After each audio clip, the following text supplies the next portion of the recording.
Hello friends, అందరికీ నమస్తే. Welcome back to our channel. ఈరోజు మన కిచెన్లో మన రెసిపీ ఎంతో టేస్టీ అండ్ ఎంతో హెల్తీ అయిన లడ్డు. ఈ లడ్డూలో అవిసె గింజలతో పాటు తెల్ల నువ్వులు, ఎండు కొబ్బరి, వేరుశనగ గుళ్ళు, బెల్లం ఇవన్నీ ఉన్నాయి.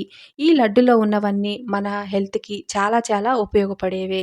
ఈ లడ్డూని రోజుకొకటి చొప్పున పిల్లలకి ఇచ్చినా, పెద్దవాళ్ళైనా, మగవాళ్ళైనా ఎవరు తిన్నా కానీ హెల్త్కి చాలా అంటే చాలా మంచిది.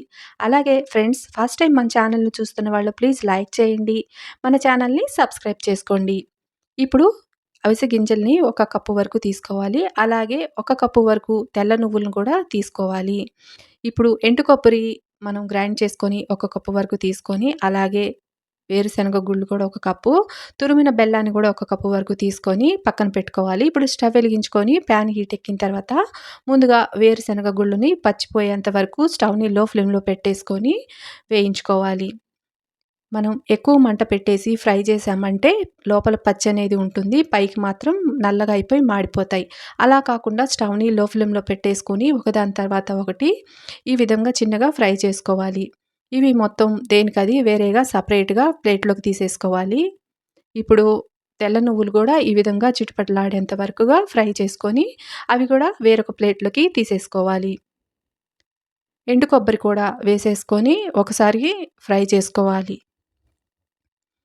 ఇది ఫ్రై చేసుకున్న తర్వాత ఇది పక్కన పెట్టేసుకొని ఇప్పుడు ఒక మిక్సీ జార్ తీసుకోవాలి. ముందుగా అవిసె గింజల్ని మిక్సీ జార్‌లో వేసుకొని ఒకసారి గ్రైండ్ చేసుకోవాలి.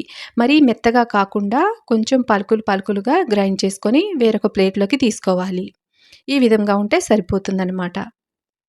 ఇప్పుడు అలాగే శనగకాయ గుళ్ళు కూడా ఇలాగే వేసేసుకొని మిక్సీ పట్టుకోవాలి. నేనైతే పొట్టు తీసుకోలేదు. ఇలాగే వేసేసాను. ఇవి కూడా పలుకులుగా ఈ విధంగా ఒకసారి గ్రైండ్ చేసుకుంటే సరిపోతుందనమాట.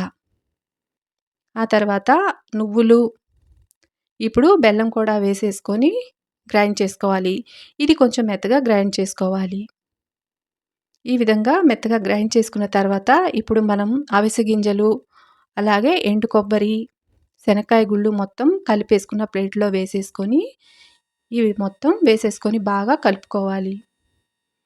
మనకి ఉండలాగా కట్టకపోతే 4, 5 స్పూన్ల వరకు నెయ్యిని వేడి చేసుకొని వేసుకుంటే మనకి ఉండనేది బాగొస్తుందన్నమాట. ఇది బాగా నలిపేసుకొని ఈ విధంగా లడ్డూని చుట్టేసుకోవాలి. ఇలాగ మొత్తం అంతా కలిపేసుకొని ఈ వేడి మీదే బాగా ఈ విధంగా ఒక్కొక్కటిగా లడ్డుని చుట్టేసుకుంటే మనకి ఎంతో హెల్తీ అయిన ఈ లడ్డు అనేది ప్రిపేర్ అయిపోతుంది. చూసారా ఎంతో టేస్టీ అండ్ ఎంతో హెల్తీ అయిన నువ్వుల, అలాగే ఎండు కొబ్బరి, వేరుశనగ గుళ్ళు, ముఖ్యంగా అవిసె గింజలు ఇవన్నీ ఉన్నాయి. వీడియో నచ్చితే లైక్ చేయండి. Thanks for watching.